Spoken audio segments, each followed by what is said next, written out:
very much for being here. I really appreciate it.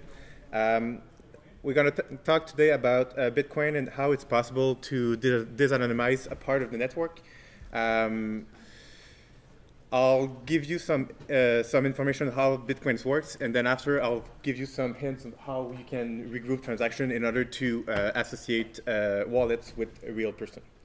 So the tool that we developed and called Bitcluster is developed by me and also by David De, who wasn't able to make it today, but did a lot of the analysis, and the use case are made by David. So who am I? I'm actually working as the bio said, as a pentester, and I also started a new security startup called Flare System that we're gonna present tomorrow if you want to have a look. First of all, I'm going to explain to you what this talk is not about. So we're not going to try to find a name of every Bitcoin wallets and try to track their money down to one person and to find his real addresses and the stuff. It's not about how to find a private wallet key and to steal all the money from a Bitcoin account and give it and don't get caught and everything like this. And still other... Sorry about it.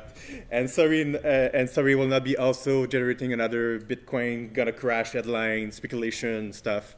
I'm out of this this world, so you may ask some question. I may give you opinion on how the value of the Bitcoin is there, but my opinion doesn't worth anything, so don't take it. What is this talk about? Is a lot of technical details about Bitcoin. So I'm gonna explain you how does this technology works, how it's actually working and still working, like since 6 years of existence by now. What are the limits of pseudonymity? Because it's common knowledge that Bitcoin is anonymous transaction and anonymous money exchange. It's not always the case. In fact, it depends if you use it properly or not.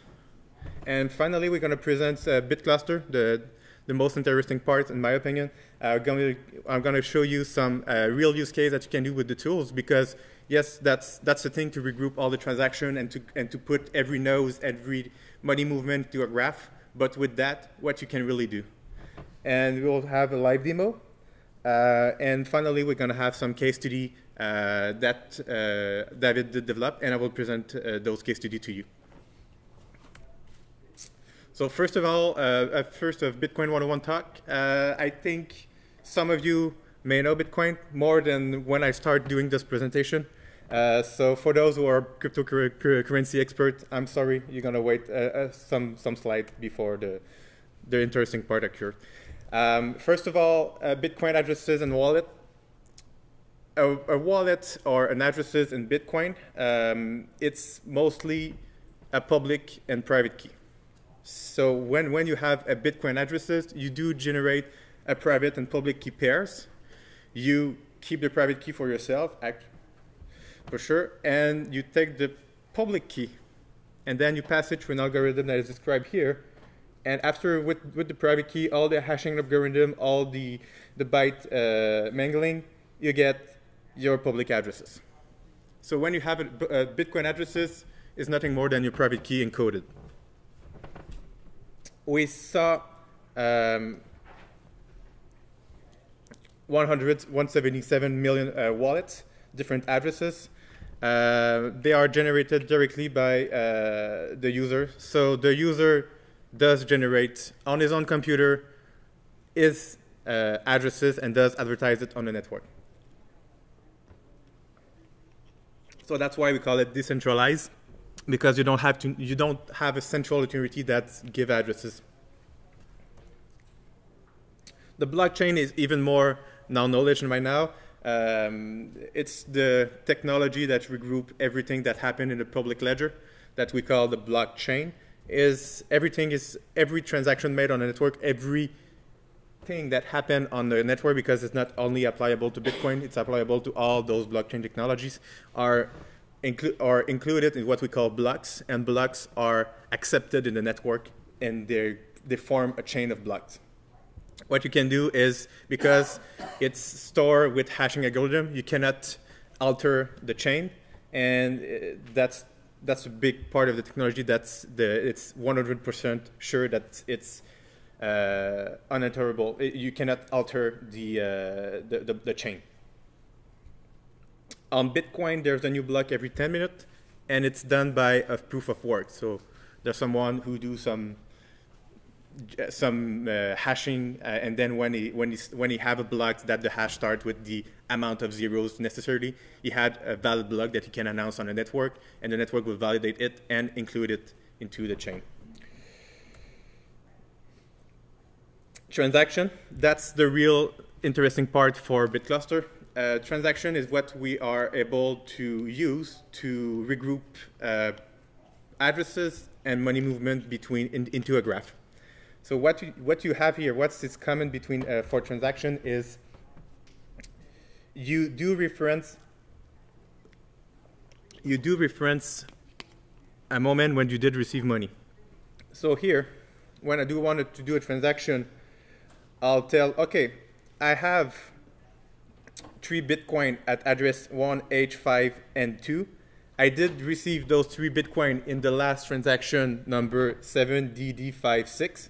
So, as you may know, you can refer to the block. I have received 3 Bitcoins there. Now, what I do is I will use my private key associated with the address 1, H5, and 2.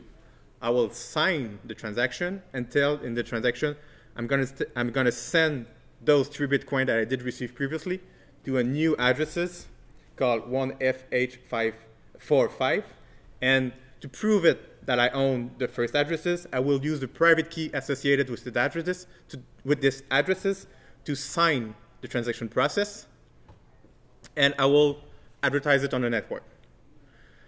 On the network, they'll get you your public key to validate that you signed correctly the transaction, and it will be included in the next blocks.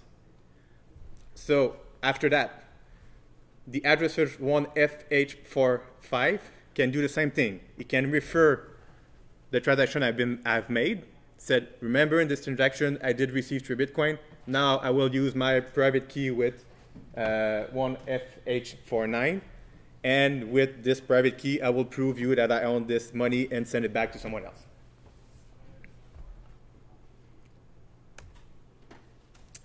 You can also use 2 different inputs. So instead of using one input to send to one output, you can use multiple inputs, multiple place or transactions you did receive money, use them, and send the sum of this money to someone else. So you can have multiple input and you can have multiple output. But what is really, really important, the sum of input must equal the sum of outputs. So here, I did reference the transaction when I did receive 3 Bitcoin, plus the transaction that I did receive 6 Bitcoin. I did a new transaction including those 2 money income, and I'll tell that I will send 9 Bitcoin, the sum of 2, to another addresses. What you disclose for information here, and it's really important, is that you own the 2 previous addresses. You own the wallet 1H5 and 2, and you own the 177G8. Why? Because you were able to sign both addresses with both private key, sorry. So you were able to sign both with private key associated. So at a certain point, you have private key for address A and private key for address B. That means, because private key are private, that you are probably the same you have probably the same person or the same entity on the network. So by analyzing all the transactions in the network, what we can do is we can see that we can associate a lot more addresses to the same entity within the network. So for example, if the address 1TH was reused, we can tell that all the first 2 blocks that are highlighted are owned by the same entity. And if you reuse also another addresses, here in blue, so the 1U8, you did reuse it both times, we can tell that all those 3 rounds are one person or one identity on the network that we call node number 2, 3, 4, 5. that's how we are able to regroup addresses within nodes. And what the advantage of that is, if, for example, if I have information about one addresses, I'm able to taint all the other addresses. So assumption that we make transactions are signed with private key, as we did explain. So you need to have the private key with the address to sign it. Private key are private. It's like a password, or it's like a password for your Bitcoin addresses. So if you were able to enter both password, that means that there was someone who knows both passwords for both addresses. Ergo, it's one entity that owns all those wallets. One small exception is the multi-sign transaction. Multi-sign transaction is a type of transaction that you need, for example, two signatures out of 3 to get the money spent. So you have like two out of 3, 4 out of 7, 4 out of 7, and etc.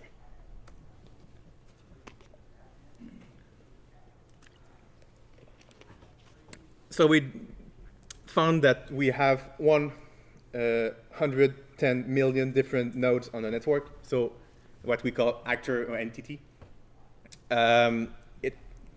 It's possible that the entity on a network owns multiple nodes, but we cannot tell at this point. We can just tell that we can reduce the number of addresses we've seen into a group of addresses that we have here. The largest wallet within a single node is Empty Guts. That's an old exchange that were hacked and closed, but this exchange addresses have up to 12 million wallet addresses within its node.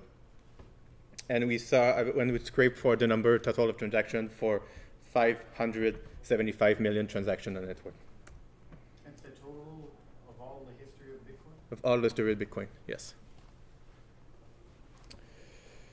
So, for a live demo, I'm going to go talk. You may know about Silk Road. Silk Road was a marketplace that you can buy illegal stuff on the darknet. You can still buy also legal stuff. It depends, but there was a lot of things that you can buy there. It was accessible by Tor or by .onion. It was taken down by the FBI October 2nd, 2013 in San Francisco. And the FBI seized approximately 26K Bitcoin from the Silk Road account, and they sell it in the auction after it. What you can do is you can actually correlate those facts with Bitcoin. So for the Silk Road marketplace, you can see if we go up to the top, that we saw a lot of money that went through this wallet. And there was a lot of money too that was outgoing. We see to have approximately 400K different addresses associated with this entity. And as you may recall, it was shut down in October 2013. So if you go the income details group by date for this node, you'll see we'll go up to, sorry for if it's a bit fast, if we go up to 2013 in October, so you see that there was amount approximately about $1 million, $800,000. And on October 2nd, you have the latest income, and then after it dropped drastically to 10K and $1,000 and $30. So you see that the income and right across when it was a seizure by FBI. So with behavior analysis, we're able to tell that certainty that this is the Silk Road wallet. Also, after it, it was held that all the money went to FBI own wallet. In this case, you can download all the transaction and check in the spending transaction after this date. And what you'll see, it's all the money is going to a node called this one, that have approximately the amount of Bitcoin that was described in the Wikipedia article. In fact, it's a bit more, maybe 3,000 Bitcoin more. That's what it was described, for a value of approximately 3 million instead of 3.6 million that the Wikipedia article was citing.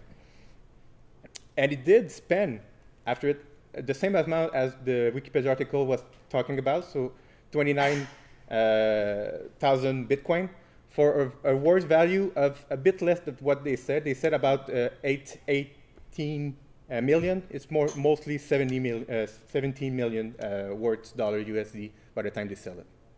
So you see that the facts actually match what we see here. So with other information, you're able to tag and to give an identity on some nodes that you may have some information or public knowledge about it. So for the case study, we're going to check crypto market, so Silk Road-like crypto market, and we're going to cover also ransomware use case that you can do with the tools.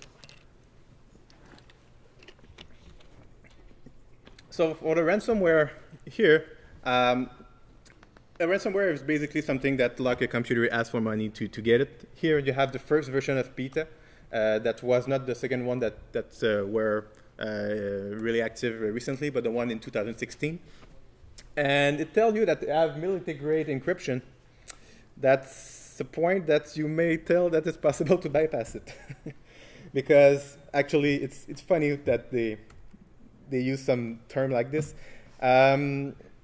What we can do with Bitcluster is we can check the lifetime of a crypto ransomware campaign, and we can tell the number of victims and approximately the revenue generated.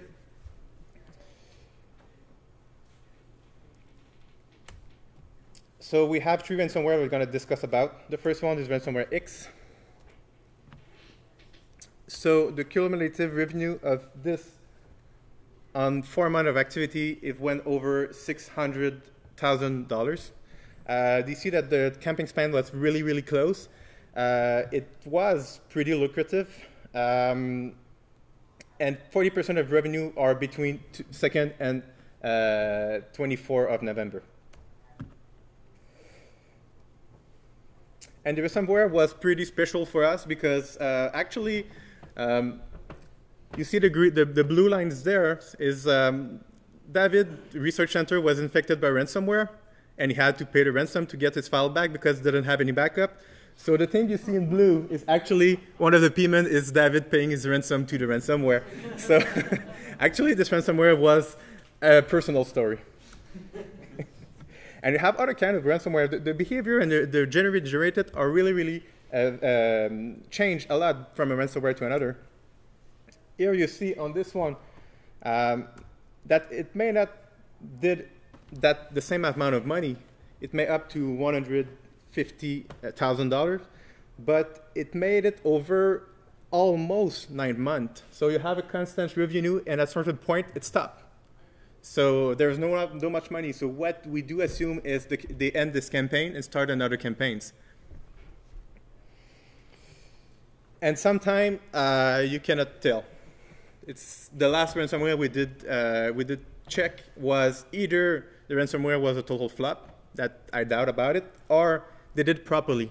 So they do generate 1 addresses per victims, get this money to this unique addresses, and with these addresses, they Tumblr it to money laundering, and they didn't do what you saw previously. They didn't take all the input and within a transaction and transfer it to a pot of money. So they did it cleverly, and that's the point. If you use it properly, if you don't reuse any addresses and you always generate new addresses within the Bitcoin network, you'll be fine. You'll stay anonymous. But if you don't use it properly, there's some information you're going to leak. So you may have heard about WannaCry. Certainly you heard about WannaCry. There was a lot of people talking about it, talking about the revenue because it was on all the media. At first, people thought they made millions out of money. And after it, they did analyze some addresses when they received payment to the conclusion that most of the researchers conclude that they made approximately at this time $150,000 USD at the time. It now worth a bit more because it's still the Bitcoin money, the Bitcoin value did increase a lot recently. They did receive payment at 3 different addresses that were flagged as WannaCry money, receiving money. The money doesn't move until beginning of August. So at beginning of August, the money did move from those payment account to other to other account. And when the money moves, when you make transaction, that's where we are able to track and see what's going on here. So what you see here is the ABC. So the three nodes at your left are the income addresses of WannaCry. All the money from those three addresses moved according to the same pattern. There was approximately half and half split in two addresses that you see in the center. So money A split approximately half and half here, half and half here, half and half here. And a really small amount of money sent to a different node. And all this money from this node went to another addresses that was only using to receive one input and to send one output, to send to the final account where all the money finally arrived. And from this final addresses, you did launder and did use some money from there. And at every point here in the middle, they did send a bit of money to other addresses or possibly exchange or laundering scheme. And what you can see here is if we go back into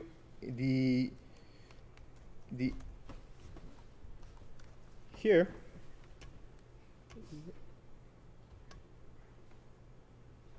if you can see here that I don't think it's a bit small, I'm going to show. You see here that even though in the spending details, even though he did money movement to another node here, that possibly is an exchange, but instead of seeing all the transaction, we see the total amount of money, and we know that all the money was sent in 7 different transactions. Even though it's different addresses, what we see, instead of seeing money movement from an address to another, since we regroup them, we're able to see money movement within an actor to another actor. So we were able to aggregate a lot of transaction within money movement and make it clearer to see it, what's there. So that's it for here. So the final account, the one that you saw on the screen was the final account there. We saw that from there was other money movement going elsewhere. But you see that there was a pattern. And with the pattern, you can actually tell that those 3 addresses are acting the same. It may be an indicator that it's the same money and the same person that owns them and using the same scheme to move the money. The last thing is online illicit market. As Escrow that I taught previously is something that you can buy approximately anything from there, from anonymity guide to increase your view, to receive generator. All the things that you can think of, you may be able to find it there.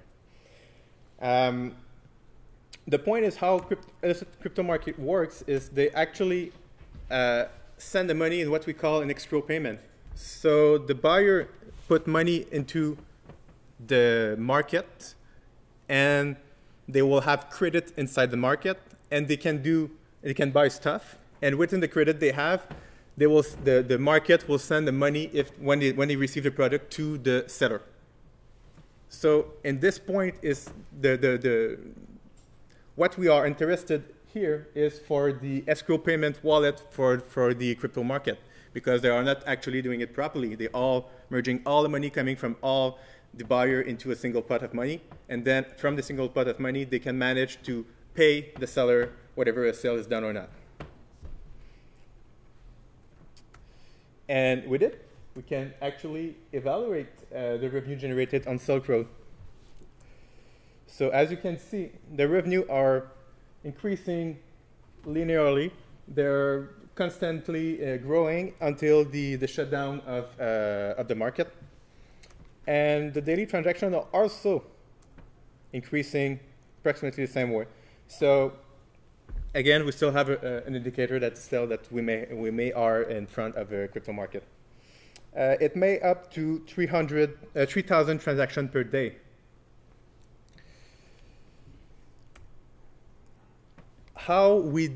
Before the Bitcoin de-anonymization system and all the Bitcoin analysis, they use what we call automated feedback system to evaluate the size of a crypto market. So actually, when you buy some things there, you don't really have a choice to give back a feedback. everything is based on feedback. Is it a seller is trustable or not? Everything is based on feedback. So it's the same as on eBay. You give feedback. They ask you to give feedback and to give you what's going on with this seller. And actually, there's not much you can do. When you buy something, there was an option to skip feedback, but it's like a small link at the bottom of the screen, possibly invisible, white on white, something like this. So what they did do previously is they was listing all the feedback, listing the count of the feedback.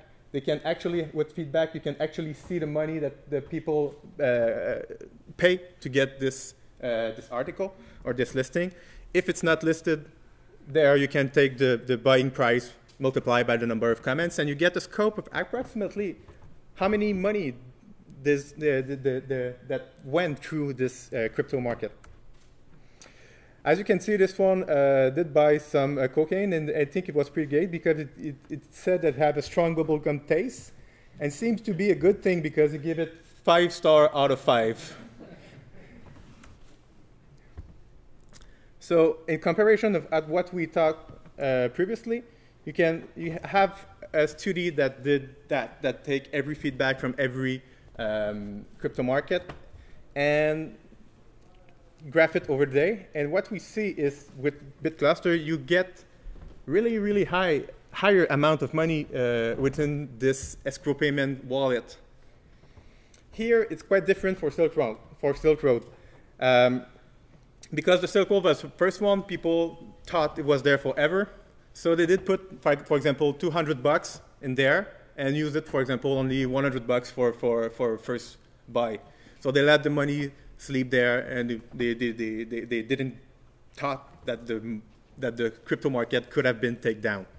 So that may explain why they have that big of difference. Is because people were actually leaving money in Silk Road 1, even though they wasn't using it directly to buy stuff.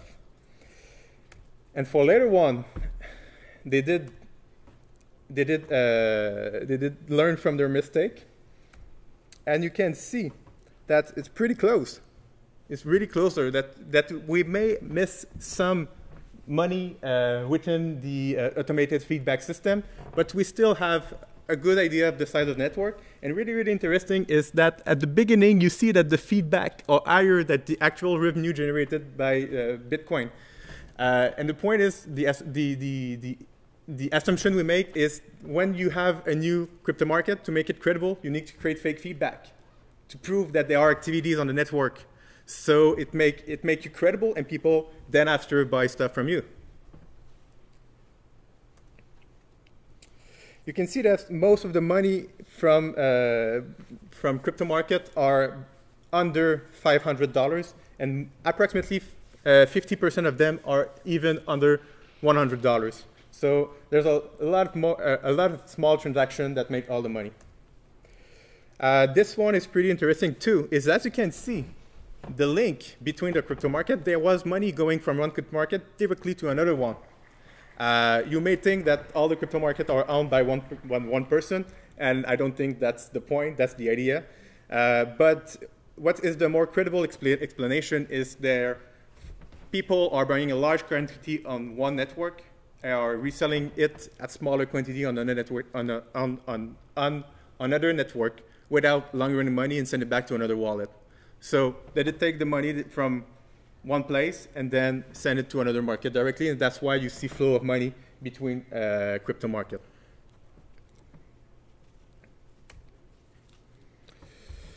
So we did arrive at the end of the presentation. What's next for Bitcluster? We did do some stuff that are really interesting. So the site is available publicly on the website. It's mostly up to date and in real time. Every 10 minutes it gets updated. We do some labeling of load. If you have some information about some addresses, some labeling of node, you can send me those information. I will add it to the database. What we're going to do next is behavior analysis. So we do have some approximately 500 nodes that are tagged. Most of them are exchange or crypto market. And we have all the transactions that were made from those actors. And we are trying to check if whatever there was a pattern between exchange and pattern between crypto market. So we can deduce from them, learn from them, and then automatically tag other nodes according to their behavior and said, okay, it seems to be acting like a crypto market. It may be a crypto market at this amount of certainty. By now, we have something for exchange, but it's not really relevant. So we're still working on it. Hopefully, we'll have something eventually from that. We'll also have a visual graph flow for Bitcoin. So you can go on a website and directly navigate through all the graph and see where's the money coming and follow the graph here and there. And also, it's still in beta test, so don't be surprised if the instance is down. You're querying directly our dev instance, so there's no prod for now. So that's it for my presentation. If you have any question, you can go on the website here. You will have a link to go to the tools. And also, you can follow me on Twitter, and also David, you can follow him on Twitter. You'll get all information. It's basically the fastest way of reaching us about this project.